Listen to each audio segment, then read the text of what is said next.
comoriens au Sénégal, de nous avoir invités sur ce plateau.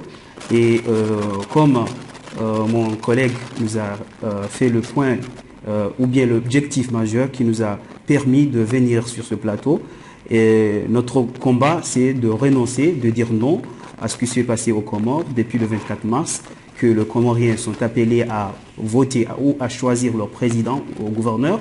Malheureusement, certaines personnes, comme le président en exercice et ses compagnons ou ses confrères, ils ont volé les élections, que les Comoriens, la majorité des Comoriens, n'a pas pu leur donner leur voix. Donc c'est pour cette raison que nous, en tant que citoyens comoriens, des étudiants au Sénégal, nous sommes venus ici pour dénoncer cette dictature. Ce que nous voulons, on veut envoyer deux messages principaux. Le premier message, on veut appeler au peuple sénégalais de rester fidèle ou de soutenir les Comoriens, le peuple comorien pour ce combat. Parce que le combat d'avoir un état de droit, c'est un combat où chaque personne, quel que soit comorien ou africain, doit comprendre, parce que nous avons les mêmes valeurs, nous avons le même combat, parce que nous sommes des Africains. Le deuxième message, on rappelle, on passe ce message au président de la République sénégalaise, de lui dire qu'il ne faut pas reconnaître le président Azali, parce que le président Azali n'était pas voté par le peuple comorien, mais il a pris le pouvoir par la force, il a pris le pouvoir par des micmacs. Donc on vous appelle à ne pas reconnaître le président Azali comme étant président de Comores. Alors, suite aux événements du 24 mars, statué sur le soi-disant des élections, ou les élections présidentielles et des élections de gouvernorat, qui ne sont pas bien passées par rapport au principe de la démocratie, nous sommes ici aujourd'hui pour acclamer nos droits en tant que citoyens comoriens.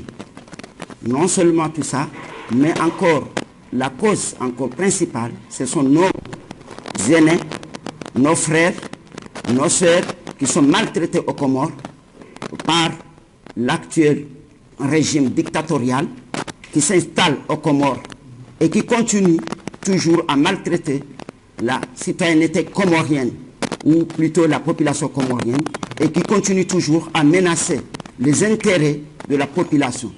En tant qu'être humain et en tant qu'être citoyen comorien, nous portons cette cause qui n'est pas une cause individuelle ou une cause de groupe, mais c'est une cause sociale qui incarne toutes les sociétés qui ont des valeurs démocratiques, qui doivent, par rapport aux conventions et aux chartes internationales signées par les Comores, acclamer que non, nous ne voulons pas la dictature, non et non à la dictature, non et non à la maltraitance de monsieur le colonel Azali Assoumani, qui se règne comme un roi, mais pas un président.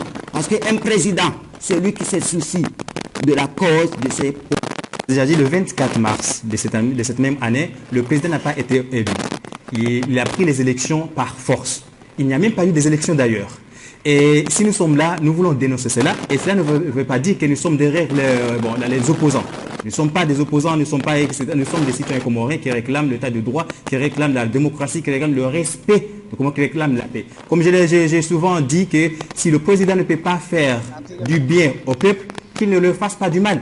C'est ça ce que nous réclamons. Donc au Comores, aujourd'hui, tout le monde vit, comme j'ai déjà dit, tout le monde vit avec la peur dans le ventre. Tout le monde ne peut pas dire, personne ne peut dire ce qu'il pense vraiment. Chaque jour, je vous dis que chaque jour, pas moins de 5 personnes sont condamnées chaque jour. Donc c'est ça la situation politique aux Comores. Le président règne avec une main forte, avec une dictature que le Comore n'a jamais connue jusqu'à aujourd'hui. Donc il était là, en 2016 il était voté, personne n'a contesté ces élections parce qu'il était voté démocratiquement. Aujourd'hui il n'est pas élu, aujourd'hui il a pris les votes.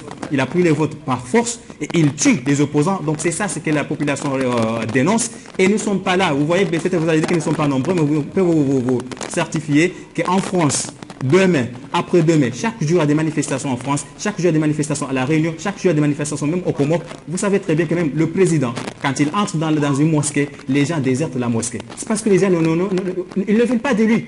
Ils ne veulent pas de lui. Tous les places publiques, il n'a pas le droit d'y entrer. Les villages, les villes, il n'a pas le droit d'y entrer. C'est ça. Il est juste enfermé dans son palais présidentiel, ou peut-être, je ne sais pas, avec les maisons de ses collègues. Mais il n'a même pas le droit d'entrer dans les places publiques qui sont construites par la diaspora, qui sont construites par les villes, parce que vous savez qu'au Comores, le gouvernement ne construit pas des places publiques.